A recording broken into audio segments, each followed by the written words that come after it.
ரிஷபராசி ஐபிஎஸ் மாதத்தில் வரக்கூடிய ரிஷபராசி தமிழுக்கு வைகாசி. பார்த்தீங்களா? ஐ பசி, வை காசு, அது சித்திரை முத்திரை. அதனால தான் சித்திரையில் பறக்கிறவங்க முத்திரை. ஆனால் எல்லாரும் சித்திரையில் பறக்க விட மாட்டாங்க. என் அம்மா வீட்டுக்கு போ, அப்பா வீட்டுக்கு போ அப்படின்னு சொல்லிடுவாங்க. இப்போ கொஞ்சம் குறைஞ்சிருச்சு, அந்த விழிப்புணர்வுலாம் வந்துருச்சு. அப்போ வை காசி. அப்போ உங்கள் ராசிநாதன் எங்கே இருக்கார்? இந்த மாதத்தில் வைகாசியில் உங்களுக்கு வைகாசியில் சித்திரை மாதத்தில் இந்த வைகாசி ஐப்பசி மாதத்தில் சுக்கிரன் கொஞ்சம் நீச்சத்தில் இருக்கார். அதாவது 1க்கும் 7க்கும், மேஷத்தில் 1க்கும் 8க்குரிய செவ்வாய் அவர் சூப்பராக இருக்கார் சிம்மத்தில். இப்போ ரிஷபத்துக்கு வரும்போது நம்ம என்ன பண்ணுறோம்? ரிஷபத்துக்கு வரும்போது கண்டிப்பாக உங்கள் ராசிநாதன் என்ன, ராசிநாதன் நீச்சம் இருந்தாலும் உங்கள் நட்பு கிரகமாகிய சனி வக்கரத்திலிருந்து பார்க்குறார். அப்போ பார்க்கும்போது அதனுடைய தாக்கங்கள் குறையத்தான் செய்யும். தாம்பளே தான் கொள்ள மாட்டோம். அப்போ பார்க்கும்போது நிச்சயமாக குறையும். அப்போ அங்கே சுக்கிரனுக்கான ஒரு பாவகம் ரொம்ப முக்கியம். நீச்சமாக இருக்கார ஒழிய பாவகத்தன்மை 5ல் இருக்கார்.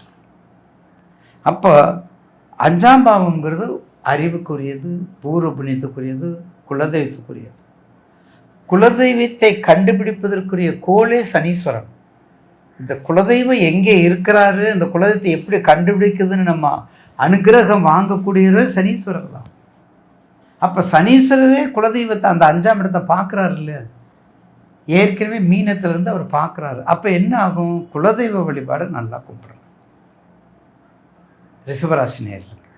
அப்போ ரிஷபராசிக்கு கண்டிப்பாக உங்கள் ராசிக்கு குரு 2லேருந்து 18/10 இந்த 1ஆம் தேதியிலேருந்து ஐப்பசி 1லேருந்து 3ஆம் இடத்துக்கு வந்துடுறாரு. 3ஆம் இடத்துக்கு வந்து என்ன பண்ணுறாரு? முயற்சிக்கு வர்றாரு, ஒரு ஷிஃப்டிங் ஆகிறாரு. 3ஆம் இடம் ஒரு சிறிய ஷிஃப்டிங்னா இங்கேருந்து பெங்களூர் போகிறதுக்கு இங்கேருந்து சேலம் போகிறோம், மதுரையிலேருந்து சேலம் போயிடுறோம், சேலத்துலேருந்து பெங்களூர் போயிடுறோம். அதுதான் சிறிய ஷிஃப்டிங். பெங்களூர்லேருந்து மும்பை போகிறதோ, மும்பையிலேருந்து துபாய் போகிறதோ அது வந்து அடுத்த நாடு. அது 9ஆம் இடம், அது 7-9க்குரியது. இது 3ஆம் இடம், குறுகிய பயணம். எப்படி? குறுகிய பயணம். அப்போ குறுகிய பயணத்தில் நீங்கள் அகலக்கால் வைக்காமல் என்ன தசை, நமக்கு என்ன ஐயா சொல்லிட்டாங்க, நமக்கு என்ன தசை பற்றி நடக்குது, நம்ம எப்படிப்பட்ட இடத்துல இருக்கோம், நம்ம என்ன தொழில் பண்ணணும். பெண்களால் மிக கவனமாக இருக்க வேண்டும். ரிஷபராசிக்காரவங்களுக்கு, ரிஷப லக்கணத்துக்காரவங்களுக்கு சுக்கிர திசையில் சூரிய புத்தியோ, சூரிய திசையில் சுக்கிர புத்தியோ, இல்லைன்னா சுக்கிர திசையில் சந்திர புத்தி வந்தால் பெண்களால் கண்டிப்பாக பாதிப்பு உண்டு. எழுதிக்கங்க. ஏன்னா மோசமான டீமும், அந்த டீமு மோசமான டீமும். என்றைக்குமே சுக்கிரன் பெண்ணுக்கு பெண்ணு தாங்க எதிரி. என்றைக்குமே பெண்ணுக்கு பெண்ணு தான் எதிரி, ஆணுக்கு ஆணு தான் எதிரி. கணவன் மனைவி எதிரிங்கிறது வேறு, அது நாகரீகம். ஒரு பாவகத்தில் சுக்கிரன் இருந்தாருன்னா சந்தர் இருந்தால் பாருங்கள், சுக்கிரனுடைய வீட்டில் தானே பெண்ணு உச்சத்தில் இருக்காரு. பாருங்கள், பெண்ணு சுக்கிர வீட்டில் உச்சத்தில் இருக்காரு. அப்போ பெண்ணால் தான் பெண்ணுக்கு எதிரிங்கிறத நம்ம முன்னோர்கள் வழிவகுத்திருக்காங்க. அப்போ ரியல் எஸ்டேட், அப்போ உங்களுக்கு என்ன ஹெல்த்து, ஃபஸ்ட்டு ஹெல்த்து, ஜவுளி கடை, பேக்கரி, ஸ்வீட்டு, பெண்கள் சம்மந்தப்பட்ட நடன, நாட்டிய, சின்னத்திரை, பெரிய திரை, மெல்லிய திரை, கட்டித்திரை, எந்த திரையாக இருந்தாலும் சரி, அந்த துறை எந்த திரையாக இருந்தாலும் சரி, அந்த துறை வெற்றியை கொடுக்கும். என்ன நடக்கணும்? சுக்கிர திசையில் ராகு புத்தி, ராகு திசையில் சுக்கிர புத்தி. உங்கள் ராசிக்கு 7ல் ராகு இருந்தான்னு வைங்க, உச்ச ராகு. அப்போ 7லேயே சுக்கிரன் இருக்காருன்னு வச்சுங்க, ஆட்சி பெற்ற சுக்கிரன். அப்போ செழிப்பாக இருப்பீங்க. அப்போ நடனம், நாட்டியம், சின்னத்திரை, பெரிய திரை, பெரிய ஹோண்டாக்காரு, ஆடிக்காரு, ஏடிக்காரு எல்லாமே வரும்.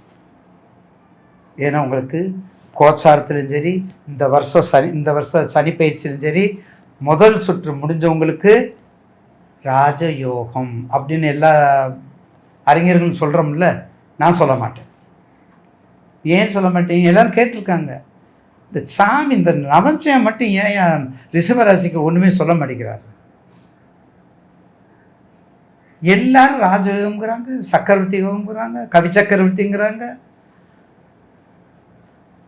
அந்த மினிஸ்டர் ஆயிடுவாங்க, ஹோம் மினிஸ்டர் ஆயிடுவாங்கிறாங்க, எல்லாத்தையும் உச்சத்தில் கொண்டு வைக்கணும்னாங்க. எப்படிங்க எப்படி கடகலக்கணம் சிக்கலக்கம் சிம்மலக்கம்னு எப்படி போய் வைக்கி புழல் சிறையில் போய் அதை எச்சரிக்கையாக இருக்கணும். அது சுக்கரனோ கடகலக்கணம் சிம்ம லக்கணம் சுக்கர திசையில் ராகு இருந்தால் கண்டிப்பாக போய் கேது இருந்தால் என்ன ஆகும்? வெளிநாட்டு பக்கம் ஓடிடணும், கோயில் வளர்த்த பக்கம் ஓடிடணும். ராகு இருந்தால் என்ன ஆகும்? போலீஸ் கேஸ் ஆகும். ராகு இருந்தால் என்ன ஆகும்? கட்ட பஞ்சாயத்து. மிக கவனமாக இருக்கணும். யாருக்கு இருந்தாலும் சரி. எனக்கு தான் நான் ஜோசியர், ஐயாவுக்கு 70 வயசு ஆயிடுச்சு, விட போகிறாருன்னு விடுமா? என்னைய விடாது, தொடாமல் இருக்காது. அப்போ கவனித்து எல்லாத்தையும் பார்த்து செய்யணும். ரிஷபராசி நேயர்களுக்கு கொஞ்சம் கவனமாக இருக்கணும் ஐப்பசி மாதத்தில். ரைட்டா? பிரதோஷ வழிபாடு பண்ணுங்க, அம்பாள் வழிபாடு பண்ணுங்க. பிரதோஷ வழிபாடு அம்பாள் வழிபாடு மிக சிறப்பாக இருக்கும். ஏன்னா ரிஷபத்துக்கு உரிய வாகனமே உங்கள் ராசி தான். அதனால பிரதோஷத்தை 144 பிரதோஷம் போங்களே. அதுக்காக 144 காலண்டரில் எழுதி, டைரியில் எழுதி, பஞ்சாங்க புக்கில் எழுதி நீங்கள் போக வேண்டாம். இன்றைக்கி போகிறோம், இன்றைக்கி சனி பிரதோஷம் ஆரம்பிக்கிறோம், அடுத்து வர்றதுல நம்ம போக முடியல, வீட்டுக்கார் தொல்லை தாங்க முடியல. ஏண்டி உனக்கு கோயிலுக்கு பொறுத்தவரை வேறு வேலையே இல்லையா? பிள்ளைகள் படிக்க வேண்டாமா? டியூஷனுக்கு அனுப்ப வேண்டாமா? அப்போ அந்த வாரம் போக வேண்டாம், அடுத்த வாரம் போங்க. ஆனால் இன் டோட்டலி 144 போயிட்டு எனக்கு ஃபோன் பண்ணுறீங்க, வாழ்த்துக்கள். ரிஷப ராசிக்கு அதிபதி சுக்கிர பகவான் இந்த மாதத்தில் வந்து பார்த்தீங்க அப்படின்னா 162 டிகிரியில், அதாவதுன்றது வந்து பார்த்தீங்கன்னா கன்னி ராசியில் அஸ்த நட்சத்திரம் 1ஆம் பாதத்தில், அதாவது சந்திரனுடைய சாரம் வாங்கி இப்போ கன்னி ராசியில் உட்காந்துருக்கிறார். நீச்சம் அடைஞ்சு உட்காந்துருக்கிறார். ராஜபங்கம் நீச்ச யோகத்தை அடைஞ்சு உட்காந்துருக்கிறார். அப்போ உங்கள் ராசிக்கு அதிபதி இப்போ சந்திரனுடைய சாரம் வாங்கி கன்னி ராசியில் 162 டிகிரியில் உட்காந்துருக்கிறார். அப்படின்னா உங்களுக்கு என்னென்ன மாற்றங்களை கொடுக்க போகிறாரு அப்படின்னு பார்த்தீங்கன்னா, பொதுவாகவே ரிஷப ராசி எப்பயுமே தன்னம்பிக்கையோட போராடக்கூடிய ராசி எதுன்னா ரிஷப ராசி தான். ஏன்னா ரிஷப ராசிக்காரங்களை பொறுத்த வரைக்கும் பாருங்கள், எப்பயுமே நம்பி கெட்டு போய் உக்காந்துருப்பீங்க. அதாவதுன்றது எல்லாம் வாங்கி கெட்ட பேர் வாங்கினா நீங்கள் கொடுத்து கெட்ட பேர் வாங்கின மாதிரி கண்டிப்பாக இருப்பீங்க. அதே சமயத்தில் ரிஷப ராசியில் பிறந்தவங்களுக்கு எப்பயுமே நல்லா இருக்கணும், 4 பேர்த்து முன்னாடி கண்ணியமாக வாழணும், கௌரவமாக வாழணும், மற்றவங்க கை எதிர்பார்க்காத வாழணும், கொடுக்குற இடத்துல தான் இருக்கணுமே தவிர வாங்குற இடத்துக்கு போகாத, கஞ்சி குடித்தாலும் நோயினுடைய இல்லாமல் ஆரோக்கியமாக இருந்தால் போதும் அப்படின்னு எதிர்பார்க்கக்கூடிய ராசி யாருன்னா ரிஷப ராசி தான். அப்போ இந்த ரிஷப ராசியில் பிறந்தவங்களுக்கு இந்த ஐப்பசி மாதம் பார்த்தா எப்படி இருக்குதுன்னு பார்த்தா நிச்சயமாக சொல்கிறேன், அமோகமாக இருக்குன்னு தான் நான் சொல்லுவேன், சூப்பராக இருக்குன்னு தான் நான் சொல்லுவேன். காரணம் என்ன அப்படின்னா, பொதுவாக ரிஷப ராசிக்கு அதிபதி உங்களுக்கு வந்து கரெக்டான்றது உங்களுக்கு புத்திர ஸ்தானத்திலேயே உட்காந்துருக்கிறார். புத்திர ஸ்தானம் அப்படின்னா எப்பயுமே ரிஷப ராசிக்காரங்களுக்கு, அதாவது 5ஆம் இடம் எந்த ராசினா கன்னி ராசி தான், புதனுடைய ராசி. அந்த புதனுடைய ராசியில தான் உங்க ராசிக்கு அதிபதி சுக்கிரன் போய் நீச்சம் அடைஞ்சு உட்கார்ந்துருக்கிறாரு. அப்போ உங்களுக்கு வந்து பார்த்தீங்க அப்படின்னா இன்னைக்கு சுக்கிர பகவான் நீச்சம் அடைஞ்சு உட்கார்ந்துருக்கிறாருன்னா உங்களுக்கு 16 தேதி வரைக்குமே புத்திர பாக்கியத்துக்கு கண்டிப்பாக கொஞ்சம் தடை கொடுப்பாரு. ஏன்னா உங்க ராசிக்கு அதிபதியும் போய் நீச்சம் அடைஞ்சிட்டாரு, அது போக உங்களுக்கு வந்து புத்திர ஸ்தானத்திலேயே போய் நீச்சம் அடைஞ்சிருக்கிறார். அப்போ 16 தேதி வரைக்குமே குழந்தை பாக்கியத்துக்காக வேண்டி எதிர்பார்க்கக்கூடிய ரிஷபராசிக்காரங்களாக இருந்தீங்கன்னா நான் சொல்றது என்னன்னா 16 தேதி வரைக்குமே உங்களுக்கு புத்திர தடைகள் ஏற்படுறதுக்கு ஒரு வாய்ப்பு இருக்குது. உங்க ராசிக்கு அதிபதியும் சரியில்லை, ஏன்னா போய் நீச்சம் அடைஞ்சிட்டார், அது குறிப்பாக புத்திரஸ்தானத்தில் போய் நீச்சம் அடைஞ்சிட்டார். அதனால புத்திர செல்வம் எதிர்பார்க்கக்கூடிய ரிஷபராசிக்காரங்களா இருந்தால் 16 தேதி வரைக்கும் கொஞ்சம், அதாவது கொஞ்சம் நீங்கள் அதுக்குண்டான முயற்சிகள் எடுக்காம கொஞ்சம் கவனமாகவே இருக்கிறது நல்லது தாங்க. ஏன்னா அந்த 16 தேதிக்குள்ள எடுத்த முயற்சிகள் கண்டிப்பாக நம்ம மன உளைச்சலுக்கு ஆளாகலாம், பணம் செலவாகலாம். அதை எடுக்கிற முயற்சி நமக்கு அது சாதகமாக அமையாதுன்னு தான் நான் சொல்லுவேன். சரிங்களா? அடுத்தது பார்த்தீங்க அப்படின்னா, உங்களுக்கு புத்திர ஸ்தானத்துக்கு அதிபதி யாருன்னா புதன். அவர் தான் கன்னிராசிக்கு அதிபதி. அவர் உங்களுக்கு பார்த்தா 6வது வீட்டில் உட்காந்துருக்கிறார். உங்கள் ராசிக்கு 6வது வீடுன்னு சொல்லக்கூடியது எங்கன்னா, அதாவது சுக்கிரனுடைய வீடுன்னு சொல்லக்கூடிய துலா ராசியில் உட்காந்துருக்கிறார். அதாவது கிரக பரிவர்த்தனை வாங்கி உட்காந்துருக்கிறார். புதன் வீட்டில் சுக்கிரனும், சுக்கிரன் வீட்டில் போய் புதனும் உட்காந்து இன்னைக்கு என்ன பண்றாரு அப்படின்னா, உங்களுக்கு ஒரு ராசிக்கு அதிபதி தான் இன்னைக்கு நீச்சம் அடைஞ்சிட்டார தவிர, புத்திர ஸ்தானத்துக்கு அதிபதி போய் இன்னைக்கு புதன் பகவான் போய் எங்க உட்காந்துட்டாருன்னு பார்த்தா இன்னைக்கு 6ஆம் இடம் ரோகஸ்தானத்தில் உட்காந்துட்டாரு. அப்ப ஆல்ரெடி நமக்கு கொடுத்துருக்கக்கூடிய பிள்ளைகள் அவங்களுக்கு அதாவது சளி, ஜுரம், இரும்பல் இந்த மாதிரி சின்ன சின்ன ஒரு பிரச்சனைகள் கொடுக்கறதுக்கு ஒரு வாய்ப்பு உண்டு 7ஆம் தேதி வரைக்கும். ஏன்னா அந்த 7ஆம் தேதி வரைக்கும் தான் உங்களுக்கு அந்த புத்திரஸ்தானத்துக்கு அதிபதி புதன் பகவான் உங்களுக்கு கட்டன்றது 6ஆம் இடத்துல இருப்பார், ரோகஸ்தானத்தில் இருக்கிறார் இல்லையா. அதனால ஏதாவது ஒன்று கொடுப்பாரு. 7ஆம் தேதிக்கு மேலே பார்த்தீங்கன்னா புதன் பகவான் கட்ட துலா ராசியிலிருந்து விருச்சிக ராசிக்கு பெயர்ச்சாகிறார். அப்போ புத்திரஸ்தானத்துக்கு அதிபதி புதன் பகவான் கலஸ்திரஸ்தானத்துல போய் உட்காரும் போது என்ன பண்றாருன்னா, நான் புத்திரஸ்தானத்துக்கு அதிபதி தான், ஆனா உங்களுக்கு புத்திர பாக்கியத்துக்கு சப்போர்ட் பண்றதை விட திருமணத்துக்கு நான் சப்போர்ட் பண்றேன் அப்படின்னு அவர் போய் கலஸ்திரஸ்தானத்துல உட்கார்றாரு. எத்தனை நாளைக்குன்னா 16 நாளைக்கு. 7ஆம் தேதி உட்காரக்கூடியவர் 23ஆம் தேதி வரைக்கும் உங்களுக்கு புத்திரஸ்தானத்துக்கு அதிபதி புதன் போய் விருச்சிக ராசியில உட்காரார். அப்ப அந்த 16 நாள் நான் சொல்றது கட்டன்றது 7ஆம் தேதியிலிருந்து 23ஆம் தேதி வரைக்கும். அப்ப இந்த 16 நாள் உங்களுக்கு என்ன பண்ணுவாருன்னா, திருமணத்துக்கு புதன் சப்போர்ட் பண்றார். அப்ப 23 தேதிக்கு மேல என்ன பண்றாருன்னா, அந்த புதன் பகவான் வக்கர நிலை அடைஞ்சு மீண்டும் ரிபேஸ்ல துலா ராசிக்கே வந்துடுறார். அப்ப 6ஆம் இடத்துக்கு வர்றாரு. அப்ப மீண்டும் புத்திர பாக்கியம் நமக்கு தடை கொடுப்பார். கொடுத்த பிள்ளைகளுக்கு மீண்டும் கொஞ்சம் உடல் உபாதிகள் கொடுக்கிறார். அப்ப இந்த 13 நாளைக்கு பார்த்தா கொஞ்சம் உங்களுக்கு ஒரு கேப் மாதிரி ஓரளவுக்கு உங்களுக்கு செய்யலாம். அதாவது 16 நாளைக்கு கொஞ்சம் நல்லா இருக்கும் நம்ம சொல்லலாம். சரிங்களா? அப்ப இது போக பார்த்தீங்க அப்படின்னா, உங்களுக்கு 4ஆம் இடம் சொல்லக்கூடிய சுகஸ்தானத்துக்கு அதிபதி சூரிய பகவான் உங்களுக்கு 6ஆம் இடத்துல போய் உட்கார்ந்துருக்கிறார். ஒரு மாத கிரகம் யாருன்னா சூரியன் தான், அதாவது நெருப்பு ராசி. அப்ப உங்களுக்கு 4ஆம் இடம் சுகஸ்தானத்துக்கு அதிபதி சூரியன் போய் இந்த ஐப்பசி மாசம் 1ஆம் தேதியிலிருந்து 30ஆம் தேதி வரைக்கும் என்ன பண்றாருன்னா, துலா ராசியில போய் நீச்சம் அடைகிறார். அப்ப நீச்சம் அடைஞ்சுக்கிறாங்க வேலை செய்யுமா? கண்டிப்பா வேலை செய்யாது. ஒரு விஷயம் நல்லா புரிஞ்சுக்கோங்க. அதாவது 100% உங்களுக்கு இந்த மாதத்துல தொழில் மாற்றங்கள் ஏதாவது பண்ணலாமா, புதுசா ஆரம்பிக்கலாமா, அது போக பார்த்தீங்கன்னா ஏதாவது பெருசா ஒரு இம்ப்ரூவ்மெண்ட் கிடைக்குமா, வளர்ச்சி நல்லா இருக்குமா, இந்த மாதிரி நினைக்கிறவங்களுக்கெல்லாம் பொதுவாக உங்களுக்கு அதாவதுன்றது புத்திரஸ்தானத்துக்கு அதாவது சுகஸ்தானத்துக்கு அதிபதி இன்னைக்கு சூரிய பகவான் 6ஆம் இடத்துல போய் இன்னைக்கு நீச்சம் அடைகிறார். 6ஆம் இடம்ன்றது ரோகஸ்தானம். அப்ப என்ன, நம்ம ஒரு அமௌண்ட் எதிர்பார்த்துட்டு இருக்கிறோம், அந்த வர வேண்டிய அமௌண்ட் கொஞ்சம் நமக்கு தாமதமாகும். கொடுத்த காசு வரல, வாங்கின கடனை கட்ட முடியல, வச்ச நகையை திருப்ப முடியல, மொத்தத்துல ஏதோ ரூபத்துல நம்ம மைண்டு ஒரு நிலையில இல்லை.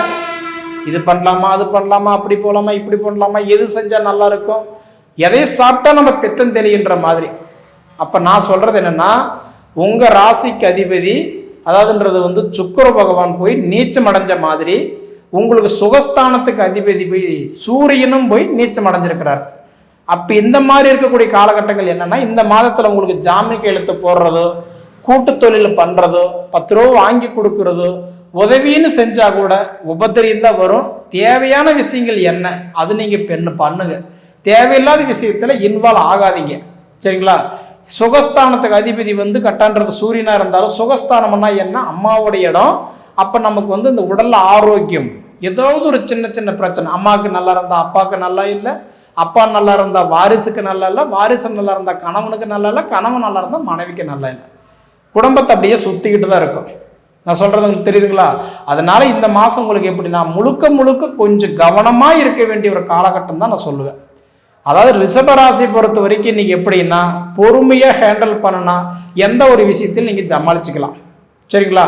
அப்படி இருக்கக்கூடிய காலகட்டத்தில் பார்த்தீங்கன்னா உங்களுக்கு 7ஆம் இடம் கலஸ்தரஸ்தானத்துக்கு அதிபதி செவ்வாய் பகவான் வந்து பார்த்தீங்க அப்படின்னா உங்களுக்கு 6ஆம் இடத்துல உட்கார்ந்துருக்கிறார்.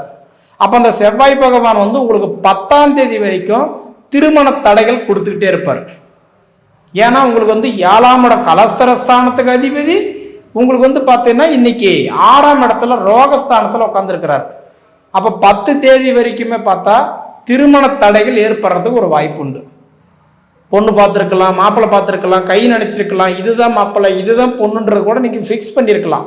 அப்படி இருக்கிறவங்களுக்கு கூட 10 தேதி வரைக்குமே நம்மளுடைய வாய் வச்சுட்டு நம்ம கொஞ்சம் கவனமாக இருக்கணும். ஏன்னா நம்ம வாய் தான் நமக்கு எதிரி அந்த இடத்துல நிற்கும். அதனால திருமண தடைகள் 10 தேதி வரைக்கும் வரதுக்கு சான்ஸ் இருக்குது. அதனால முடிஞ்ச வரைக்கும் கொஞ்சம் கவனமாக இருந்துக்கிறது திருமணத்துக்கு நல்லதுன்னு நான் சொல்லுவேன். சரிங்களா? அப்போ இது போக பார்த்தீங்க அப்படின்னா உங்களுக்கு 8ஆம் இடம் ஆயுள் ஸ்தானத்துக்கும் 11ஆம் இடம் லாபஸ்தானத்துக்கும் அதிபதினு சொல்லக்கூடிய குரு பகவான் உங்களுக்கு தைரியஸ்தானத்தில் போய் உச்சம் அடைஞ்சு உட்கார்ந்துருக்கிறார்.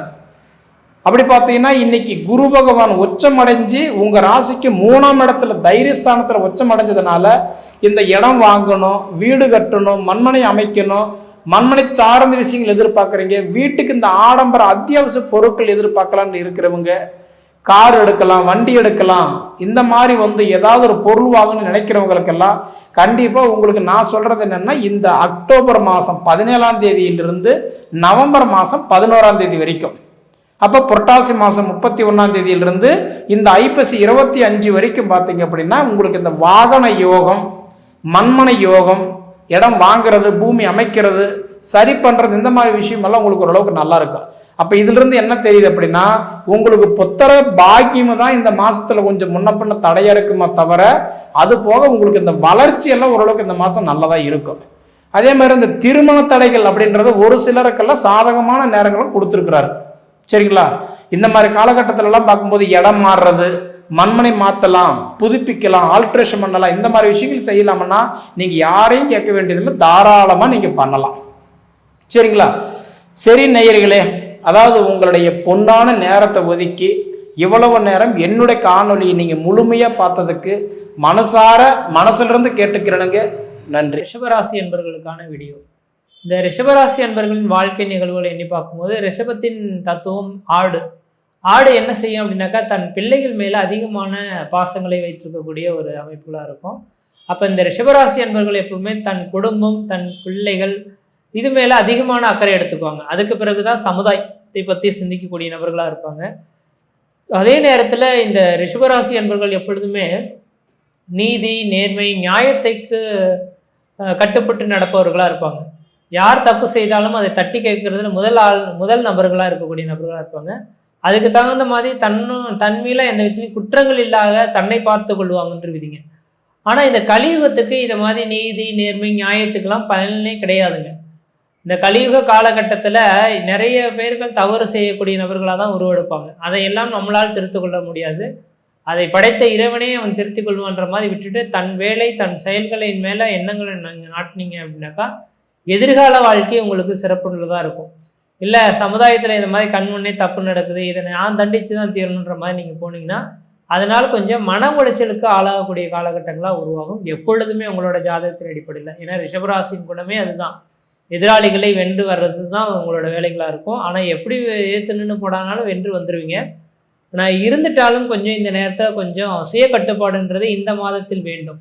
ஏன்னா உங்களோட ராசிநாதன் சொல்லக்கூடிய அந்த சுக்கிர பகவான் உங்கள் ராசிக்கு 5ஆம் இடமான புதனோட வீட்டில் இந்த சுக்கிர பகவான் நீசம் பெறுகிறார். அப்போ ஒரு ஜாதகத்தில் சுக்கிர பகவான் நீசம் பெறுகிறார் அப்படின்னாவே ஒரு சில தடைக்கு பின்னர் தான் வெற்றிகளை சந்திக்கக்கூடிய காலகட்டங்கள் உருவாகும்.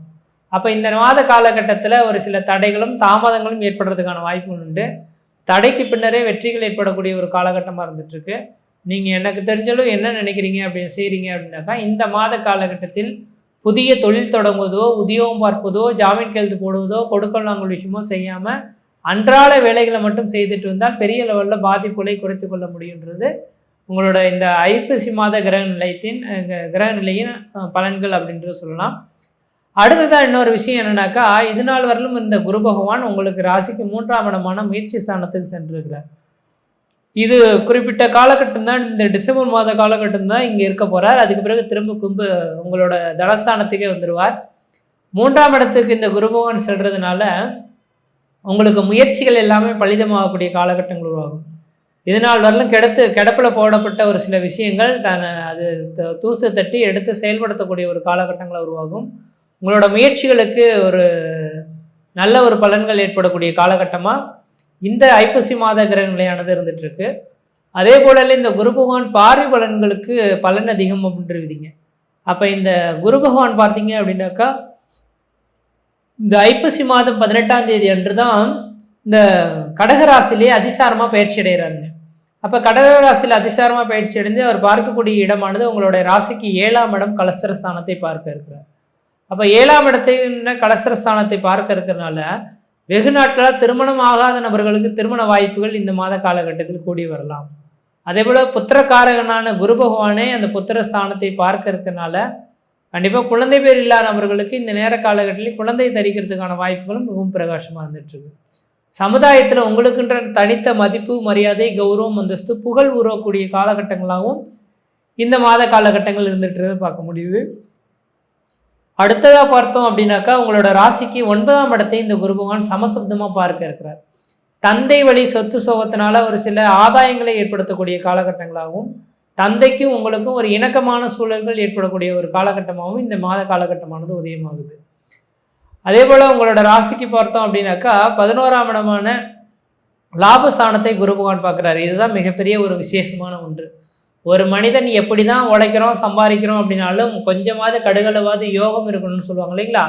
அப்போ யோகம் அப்படின்னாவே உங்களோட ராசிக்கு 11ஆம் இடத்துல கிரகங்கள் ஏதாவது உட்கார்ந்துருக்கணும், அல்லது 11ஆம் இடத்தை கிரகங்கள் பார்வை செய்யணும். இந்த பார்வை செய்வதன் விளைவாக உங்களுக்கு அதிர்ஷ்டத்தை அனுபவிக்கக்கூடிய காலகட்டங்கள். தனக்காரகனான குரு பகவான் உங்களோட ராசிக்கு 3ஆம் இடத்திலிருந்து 11ஆம் இடத்தை பார்த்து சனி பகவான் குரு பகவான் சனி பகவானை பார்க்க இருக்கிறதுனால உங்களுக்கு வராத கடன்கள் எல்லாமே வசூலிக்கக்கூடிய ஒரு காலகட்டங்கள் உருவாகும். தொழிலில் வளர்ச்சி ஏற்படக்கூடிய காலகட்டங்கள், முக்கியமாக சொந்த தொழில் செய்துக்கிட்டு இருக்கக்கூடிய நபர்கள் யாராக இருந்தாலும் சொந்த தொழிலில் மிகப்பெரிய ஒரு வளர்ச்சிகளை சந்திக்கக்கூடிய காலகட்டங்களாக இருக்கும். சொந்த தொழிலில் தடை ஏற்பட்டு கீழே விழுந்த நபர்களுக்கு கண்டிப்பாக திரும்ப மீண்டு வரக்கூடிய ஒரு காலகட்டங்கள் உருவாயிடுச்சு. இந்த காலகட்டத்தை நீங்கள் சரியாக பயன்படுத்திக்கிறது உங்களோட அறிவின் திறமை அப்படின்ற சொல்லலாம். அடுத்து இந்த மாத காலகட்டத்தில் உங்களோட ராசிநாதன் சொல்லக்கூடிய சுக்கிர பகவான் 5ஆம் இடத்தில் நீசமலம் பெறுகிறதுனால ஒரு புதிய முயற்சிகளை கொஞ்சம் தவிர்த்து கொள்வது நல்லாயிருக்கும். அடுத்தது 7ஆம் அதிபதியான செவ்வாய் பகவான் தனக்கு 6ஆம் இடத்தில் மறைந்திருந்து அவர் நிற்கிறது குருவின் சாரத்தில் இருக்கிறனால திருமணமாகாத நபர்களுக்கு திருமண வாய்ப்புகள் கூடி வரலாம். குழந்தை பேர் இல்லாத நபர்கள் குழந்தை பேர் உருவாக்குறதுக்கான வாய்ப்புகள் மிகவும் பிரகாசமாக இருக்குது. அடுத்ததாக பார்த்தீங்கன்னாக்கா இந்த ரிஷபராசிக்கு ஒரே ஒரு ஒத்த கருத்துக்கள் நான் சொல்லி முடிக்கிறேன். காரணம் என்னன்னாக்கா இந்த ரிஷபராசி என்பவர்களுக்கு கடந்த ஒரு 4 வருட காலமாகவே குடும்பத்தில் ஒரு மன நிம்மதி கிடையாது, மன சந்தோஷங்கள் கிடையாது. எது செய்தாலும் தடைகள், தாமதங்கள், வம்பு வழக்குகள், சட்ட சிக்கல்கள், மன நிம்மதி குறையுது, பொருளாதார நெருக்கடிகள், கடன் சொல்லக்கூடிய அமைப்புகள்ன்ற மாதிரி பல்வேறுபட்ட கஷ்டங்களை சந்தித்த நபர்களாக நீங்கள் இருந்துகிட்ருப்பீங்க. அப்படிப்பட்ட இந்த ரிஷபராசி அன்பர்களுக்கு இந்த மாத காலகட்டமானது பார்த்திங்கனாக்கா ஓரளவுக்கு அதிர்ஷ்டத்தை வாரி வழங்கக்கூடிய ஒரு காலகட்டங்களாக இருந்துகிட்டு இருக்கிறத பார்க்க முடியுதுங்க.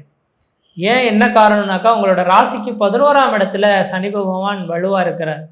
11ஆம் இடத்துல ஒரு கிரகம் வலிமையாக இருந்தால் அந்த கிரகத்தின் தசாபுத்திகள் நிர்ணயங்களில் பார்த்திங்கனாக்கா ஓரளவுக்கு வளர்ச்சி நிறைந்ததாக இருந்துகிட்ருக்கும். திடீர் அதிர்ஷ்டம், திடீர் பணவரவுகள் ஏற்படுறதுக்கான வாய்ப்பு உண்டு. அதனால் இந்த நேர காலங்களில் லாபங்களை பெருக்கிக் கொள்வதற்கான உகந்த காலகட்டங்கள், தொழிலை வளர்ச்சி ஏற்படுத்துறதுக்கான ஒரு காலகட்டங்களாக இருந்துகிட்ருக்கு. அடுத்ததாக பார்த்தீங்கன்னாக்கா உங்கள் ராசிநாதன் நீச கிரகத்தமாக இருந்துட்டாலும் கூட 11ஆம் இடத்தை பார்வை பலன் பெறதுனால இந்த மாத காலகட்டத்தில் எனக்கு தெரிஞ்சளவு நீங்கள் ஊரை விட்டு வெளியூர், வெளிமாநிலம், வெளிநாடு தொடர்புடைய வேலை வாய்ப்புகளுக்கு முயற்சி எடுத்தால் அந்த முயற்சிகள் உங்களுக்கு சாதகமான ஒரு பலன்களை ஏற்படுத்தி கொடுக்கின்றீங்க. அதனால் ரிஷபராசிக்கு எனக்கு தெரிஞ்சளவு ஓரளவுக்கு இந்த மாத காலகட்டங்கள் ஒரு நியூட்ரலான ஒரு காலகட்டங்களாக இருந்துட்டு இருக்கிறத பார்க்க வேண்டியது. ஏன்னா ராசி அதிபதினு சொல்லக்கூடிய சுக்கிர பகவான் வலிமை குறைந்திருக்கனால கொஞ்சம் நியூட்ரலான ஒரு காலகட்டங்களாக இருக்கும். இதுக்கு பிறகு வரக்கூடிய காலகட்டங்கள் ஓரளவுக்கு உங்களுக்கு சாதகமான பலன்களை தருவீங்க. அடுத்து உங்களுக்கு சுகாதிபதி 4ஆம் இடத்துல 6ஆம் இடத்துல நீசம் பெறுகிறதுனால 4ஆம் இடம் வீடு, மனை, வாசல், வண்டி, வாகன சுகத்தை ஏற்படுத்தக்கூடிய இடங்க. அப்போ 4ஆம் இடம் தன் தாயும் சொல்லக்கூடிய இடங்க. அப்போ இந்த நேர காலகட்டத்தில் 4ஆம் அதிபதினு சொல்லக்கூடிய கிரகம் சூரியன் நீசமடைஞ்சு நீசபங்க ராஜயோகம் பெற்றிருக்கிற ஒரே ஒரு காரணத்தினால, ஏன்னா புதனும் சுக்கிரனும் பரிவர்த்தனை யோகமாகி சுக்கிரன் வந்து அந்த இடத்துல ஆட்சி பலப்படுறதுனால நீச்சபங்க ராஜயோகமானது இந்த ரிஷபராசிக்கு கொடுத்துட்டு இருக்கிறத பார்க்க முடியுது. இந்த ரிஷபராசியின் விளைவாக இந்த மாத காலகட்டங்கள் ஓரளவுக்கு அதிர்ஷ்டத்துக்கான அமைப்புகளை கொண்டிருக்கிறீங்க. அடுத்து 10ஆம் இடத்துல ராகு பகவான் இருக்கிறது பதவியில் ஒரு சில மாற்றங்களை ஏற்படுத்தி தரும். இந்த நேர காலங்களில் என்ன வேலைகள் இருந்துட்டீங்களோ அந்த வேலைகளை விட்டுட்டு அதுக்கு பின்னர் வரக்கூடிய காலகட்டங்கள் புதுசாக ஒரு சில தொழில் மாற்றங்களையும் தொழில் வளர்ச்சிகளையும் ஏற்படுத்தக்கூடிய ஒரு காலகட்டங்களாக இருந்துட்டு இருக்கிறத பார்க்க முடியுது. அதனால் இந்த மாத காலகட்டம் உங்களுக்கு ஓரளவு பொன்னான ஒரு காலகட்டமாக வந்துட்டுருக்கு. அதாவது இந்த ஐப்பசி மாதம் 16ஆம் தேதி வரலும் ஒரு சில தடைகள் இருக்கிறத பார்க்க முடியுது. புதிய முயற்சிகள் எடுக்க வேணாம்னு சொல்லியிருக்கேன். இந்த ஐப்பசி மாதம் 16ஆம் தேதிக்கு பிறகு, அதாவது நவம்பர் 2ஆம் தேதிக்கு பிறகு உங்களுடைய ராசிநாதன் சுக்கிர பகவான் ஆட்சி பலம் பெறக்கூடிய காலகட்டங்கள் உருவாகிறதுனால அதுக்கு பிறகு நீங்கள் செய்யக்கூடிய ஒரு காரியங்கள் எல்லாமே புனிதமடைகின்றீங்க. இந்த மாதத்தில் ஐப்பசி மாதம் 1ஆம் தேதியே பார்த்தீங்கன்னாக்கா, அதாவது அக்டோபர் 18ஆம் தேதியே குரு அதிசாரமாக பயிற்சி அடைஞ்சு போகிறார். இந்த குரு அதிசாரமாக பயிற்சி அடைகிறது ஓரளவுக்கு உங்களுக்கு ஒரு அதிர்ஷ்டத்துக்கான ஒரு அமைப்புன்னு தான் சொல்லணும். அடுத்ததாக பார்த்தீங்கன்னாக்கா, இந்த மாத காலங்களில் சனி பிரதோஷமும் அதே காலகட்டத்தில் நடக்குது. இந்த சனி பிரதோஷத்தன்று உங்களோட சிவபெருமான் கோயிலுக்கு போய்ட்டு 1 லிட்டர் முல்லைப்பூ 1 லிட்டர் பால் வாங்கி கொடுத்து அர்ச்சனை பண்ணிட்டு வந்தீங்கன்னாக்கா முன்ஜென்ம கர்மாவின் பலன்களை கொஞ்சம் நிவர்த்தி பண்ணுறதுக்கான வாய்ப்பு உருவாகும். அதனால் வாய்ப்பு இருக்கக்கூடிய நபர்கள், ரிஷபராசி என்பவர்கள் இந்த பிரதோஷ வழிபாடுகளை கலந்து கொள்வது மிகப்பெரிய விசேஷம் கொண்டிருக்கிறீங்க. மற்ற விதத்தில் உங்களுக்கு எந்த விதத்தையும் தோஷங்கள் பாதிக்க முடியாது. சீரும் சிறப்புமாக இருப்பீங்க, நலமாக இருப்பீங்க. நன்றி, வணக்கம்.